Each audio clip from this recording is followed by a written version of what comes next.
अत्यंत खळबळजनक घटना.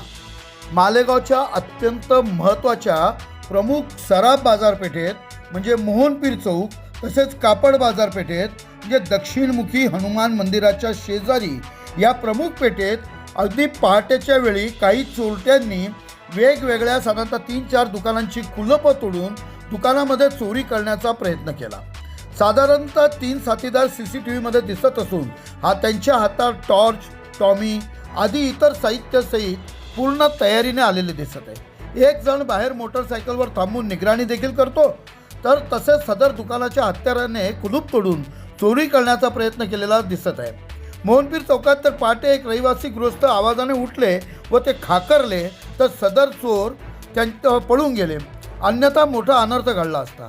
परंतु सदर प्रकारामुळे व्यापारी वर्ग घाबरलेले असून पोलिसांनी गस्त वाढवावी व चोरांना पकडावे अशी अपेक्षा केली आहे. यावेळी व्यापारी तसेच दुकानदार व सामाजिक कार्यकर्ते रामदास बोरसे काय बोलले बघा सविस्तर फक्त प्रबंधभूमीवर. प्रबंधभूमी महाराष्ट्र न्यूजसाठी महाराष्ट्र न्यूज इन्चार्ज हरीश मारू.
आपण बघतोय मोहनपीर गल्लीतलं सराफ बाजारामधलं इथे मोहनपीर दर्ग्याच्या बाजूला असलेलं हे लक्ष्मी ज्वेलर्स, हे रात्री काही चोरट्यांनी हे दुकान फोडण्याचा प्रयत्न केलेला आहे.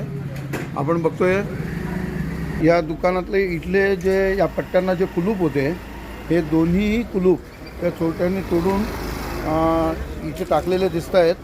आणि त्यानंतर इकडे ही जी पट्टी, या पट्टीमुळे ते समजा त्यांना शटर उघडता आलं नाही आणि इतकंच नाही तर कोणाला तरी आवाज आल्यामुळे त्यांनी आरळ दिल्यामुळे समोरच्यांनी, त्यामुळे तिथून चोरटे पसार झाले असे समजते. काय नाव आपलं आणि आपल्या दुकानाचं? माझं नाव संजय दीपक उमराटकर. दुकानाचं नाव श्री लक्ष्मी ज्वेलर्स आहे. मला सकाळी 8 वाजता फोन आला की असं दुकानाचं छोटं आपलं लॉक तुटलेलं आहे. तर मी इथे आल्यानंतर पाहिलं तर दोघी कुलप तुटलेले होते आणि कुलप साईडला पडलेले आमचे. आणि एक कुलूपच्या पट्टीमुळे आमचं दुकान सुरक्षित राहिलं. मध्ये चोरी काही झालेली नाही आहे. म्हणजे फक्त कुलप तोडलं, शटर काही उघडता आलं नाही त्याला? शटर उघडता आलं नाही. या पट्टीमुळे शटर उघडता नाही आलं. बरोबर. काही चोरीला गेलेलं नाही? चोरीला काहीच गेलं नाही. तर माझं म्हणणं आहे पोलिसांनी थोडी गस्त वाढवलं पाहिजे आणि सराफ कमिटीने थोडं लक्ष देऊन काहीतरी उपाययोजना केल्या पाहिजे सर्वांनी. मालेगावातील सुप्रसिद्ध कापड बाजारामधील हे ज्वेलर्सचं दुकान आहे. SS गोल्ड याचं नाव आहे. बागुलबंधू श्री पूर्वेडकर म्हणून. या दुकानावर पण काल रात्री पहाटेच्या सुमारास या दुकानाचे शटर पण कुलूप तोडण्याचा प्रयत्न केलेला आपल्याला दिसतोय. आपण बघू शकतो इथे की हे शटर आणि कुलूप तोडण्याचा इथे प्रयत्न झालेला आहे. आपण बघतो या दुकानामध्ये हा एक छोटा शटर आहे. इकडचं कुलूप आणि शटर तोडून आज जाण्याचा प्रयत्न केला, परंतु इकडे जे आहे हे कुलूप तोडण्यात अयशस्वी झाले. आणि इथून पुढे वरती जिना असल्यामुळे त्यांना वरती जिन्यावर जाता आलं, पण पुढे परत पॅक असल्यामुळे त्यांना पुढे जाता आलं नाही. आणि परत एकदा हा एक अयशस्वी प्रयत्न झाला. पण ही घटना भर कापड बाजारामध्ये पहाटेच्या सुमारास झालेल्याची समजते. त्याचप्रमाणे आपण बघतो हे बिरारी टेलरिंग मटेरियल हे दक्षिणमुखी हनुमान मंदिराच्या शेजारी असलेलं पारिक झेरॉक्सच्या बाजूला असलेलं कापड बाजारामधलं हे दुकानसुद्धा इथे फोडण्याचा प्रयत्न केलेला आहे. याचं आपण बघतो एका साईडचं कुलूप तोडून फेकून देण्यात आलं बाजूला कुठेतरी. आणि हा एक जो दुसरा कुलूप आहे हाही तोडण्याचा प्रयत्न केलेला आपल्याला दिसतोय, परंतु हे तुटू शकलं नाही आणि तो अयशस्वी असा प्रयत्न झाला. आणि न फोडताच मग पण असा हा जो प्रयत्न झाला चोरी करण्याचा, आपण बघतोय समोरासमोर या दोन दुकानी आहेत. इकडे एक दुकान आणि इकडे एक दुकान. आणि या पद्धतीने हा चोरीचा अयशस्वी प्रयत्न झाला खरा, पण जर या चोरी झाल्या असत्या तर या 2-3 दुकानातनं चांगला ऐवज चोरीला जाऊ शकला असता.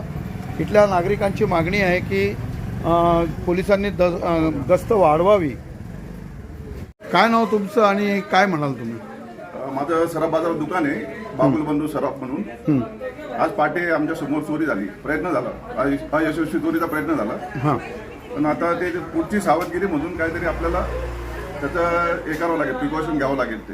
अच्छा. आणि शेजारी बिरारींचं पण दुकान आहे, त्यांचं पण एक कुलूप तोडलं. पुढे अजून 2 दुकान आहे, त्यांचे कुलबाचा चोरी करण्याचा प्रयत्न झाला. अच्छा. तर याच्या पुढे अशी काही घटना होऊ नये म्हणजे एका रात्रीतनं साधारणतः 3-4 दुकानं फोडण्याचा प्रयत्न झाला. आणि ते पण 4:30 वाजता. अच्छा. पहाटे 4:30 पावणे 5 वाजता भर बाजारपेठेत अशा घटना व्हायला लागल्या. तर बुवा दुकानदारी करणं आता भीतीचं वाटायला लागलं. अच्छा. तर काय मागणी काय राहील आपलं? काहीतरी बंदोबस्त, काहीतरी पोलिसांचं पेट्रोलियम वाढवायला पाहिजे. अच्छा. परत अशी पुन्हा घटना होऊ नये. मागे मंदिरात पण चोरी झाली होती, आपल्या मारुती मंदिरात चोरी झाली. तिथे बाजूला तन्मय ज्वेलर्स आहे, ते पण दुकान फुटलेलं आहे 1.5 वर्ष पहिले. अच्छा. आता सगळं आम्ही दुकान वाढून घरी जातो, पण इथे काहीतरी अशी घटना होऊ नये वारंवार. भर बाजारपेठेत असं होतंय. सराफ बाजार आहे, कापड बाजार आहे, ते काळजी घ्यावी. पोलिसांना पण विनंती आहे, त्यांनी पेट्रोलियम थोडं 2च्या ऐवजी 4 अजून केलं तरी. आणि जवळ किल्ला पोलीस स्टेशन आहे, कॅमेरा असून पण चोरीच्या त्यांच्या हिंमत वाढतात आहे. त्यांचा बंदोबस्त करावा अशी मागणी करतो मी. काय नाव तुमचं? माझं नाव सागर एकनाथ बिरारी. हां, हे तुमचं दुकान आहे? हो. काय नावाने? हे बिरारी टेलिंग मटेरियल. काय झालं, काय म्हणाल तुम्ही? पहाटेच्या 4-4:30 वाजेच्या वेळेला माझ्या एक दुकानाचा कुलूप तोडण्याचा प्रयत्न झाला. एक कुलूप त्यांनी तोडण्यात यशस्वी झाले, पण दुसरं कुलूप त्यांना न तोडता आल्यामुळे ते त्याने तोडू शकले नाही. हां. काय? दुसरं कुलूप तोडू शकले नाही. एक साईडचं त्यांनी कुलूप तोडलं होतं माझे. हां, मग चोरीला काही गेलं का? चोरीला काही गेले परंतु अयशस्वी प्रयत्न झाला. अयशस्वी झाला. ठीक, काय म्हणाल तुम्ही मग? काही नाही, पोलिसांनी ते रात्रीच्या वेळेस बंदोबस्त वाढवा आणि ते जे पेट्रोलिंग करतात रात्रीच्या वेळेस कमीत कमी 2-3 वेळेस तरी त्यांनी करावे. कारण ते एकच वेळेस गाडी येतो, परत दुसऱ्यांदा गाडी ती येत नाही. बरं, एकदाच गेल्यानंतर परत ती राऊंडला येत नाही. कमीत कमी पहाटेच्या 4 वेळेच्या वेळेस किंवा 3 वेळेस त्यांनी पेट्रोलिंग करावी. आपल्यासोबत सामाजिक कार्यकर्ते रामदास बोरसे सोबत आहेत, त्यांचंही काय म्हणणं आपण ऐकून घ्या. हां, रामदास भाऊ, काय म्हणाल आपण काल रात्री असं कळालं की एका रात्रीतनं इथे 3-4 दुकानं फोडण्याचा अयशस्वी प्रयत्न झाला, काय म्हणाल आपण? सत्यता आहे. मी इथे आलो असताना दुकाने फुटलेले आहेत. मी म्हणतो मालेगाव शहरातील ज्याला आपण डॉलर एरिया म्हणू आणि बाजारपेठ म्हणू, मुख्य बाजारपेठ, त्या ठिकाणी या चोरांनी एक टार्गेट ठेवलं आहे का बाबा काहीतरी आपल्याला मिळेल आणि फोडल्यानंतर या ठिकाणी मोठ्या प्रमाणात सोना चांदीचे दुकानं आहे, त्या लाभाशाने आणि त्या लोभाने ते या ठिकाणी अटॅक करतात. याच्या अगोदर बी मारुती मंदिराची पेटी फुटली, त्याच्यातनं 25,000 रुपये गेले आणि तक्रार केली असता पोलिसांनी त्याचा शोध घेतला, चोरही मिळाला. परंतु वारंवार जर अशा घटना घडत असतील, ठीक आहे, सुदैवाने तो चोराला कोणीतरी आवाज आला असेल किंवा कोणीतरी जाणारा येणारा दिसला असेल म्हणून तो पळून गेला. परंतु या ठिकाणी पोलिसांनी अजून मजूर का होईना पण एक ग्रस्त वाटवली पाहिजे. आणि व्यापाऱ्यांना पण माझी एक विनंती आहे का व्यापाऱ्यांनी जरी CCTV कॅमेरे लावले असतील तर मला असं म्हणायचं एक वॉचमॅन ठेवायला काही हरकत नाही. प्रत्येकाने त्या वॉचमॅनला जर थोडाफार पगार दिला तर तो वॉचमॅनवरती एक जबाबदारी असते. तसं धान्य मार्केट आहे, तुम्हाला सांगतो शिंपी बाजार आहे, त्यांनी एक वॉचमॅन ठेवला आहे. तर व्यापाऱ्यांना माझी विनंती, पोलिसांना तर आपण नेहमीच म्हणतो इकडे त्यांनी फोर्स वाढवावा, पण पोलिसांकडे तोडका बंदोबस्त आहे. पोलीस फक्त ठराविक एरियामध्ये जाता, इकडे कमी लक्ष आहे असं मी म्हणेल पोलिसांबद्दल. आणि लक्ष केव्हा जातं जेव्हा काही प्रकार घडून जातो किंवा मोठं काहीतरी आघात मेजर प्रॉब्लेमशिवाय इथे परिस्थिती जैसे येते आणि मेजर प्रॉब्लेम झाल्याशिवाय कुठेच पोलिस लक्ष देत नाही. आणि जर दिलं बी तर त्याच्यातनं काय निष्पन्न होतं ते देणाऱ्यालाच माहिती. म्हणजे 3 दुकानांवरती मी असं म्हणेन का पोलिसांनी सुद्धा जास्त लक्ष दिलं पाहिजे आणि ग्रस्त वाढवली पाहिजे. आणि ह्या बाजारपेठेमध्ये ज्या चोऱ्या झाल्या तर या बाजारपेठेच्या हाकेच्या अंतरावरती पोलीस स्टेशन आहे. पोलिसांना एक प्रकारचं चोरांचं आव्हान आहे का बा आम्ही येतो आणि तुमच्या हातावर चोरी देऊन निघून जातो, जेणेकरून 3 दुकाने बुडल्या उद्या लुटले जातील. तरी पोलिसांनी लक्ष देऊ नये का? पोलिसांनी याचा जरूर दखल घेतली पाहिजे आणि यांना न्याय दिला पाहिजे. ताज्या व महत्त्वाच्या बातम्या बघण्यासाठी प्ले स्टोअरवर जा, प्रबलभूमी ॲप डाउनलोड करा व या धावपळीच्या जीवनात अपडेट राहा.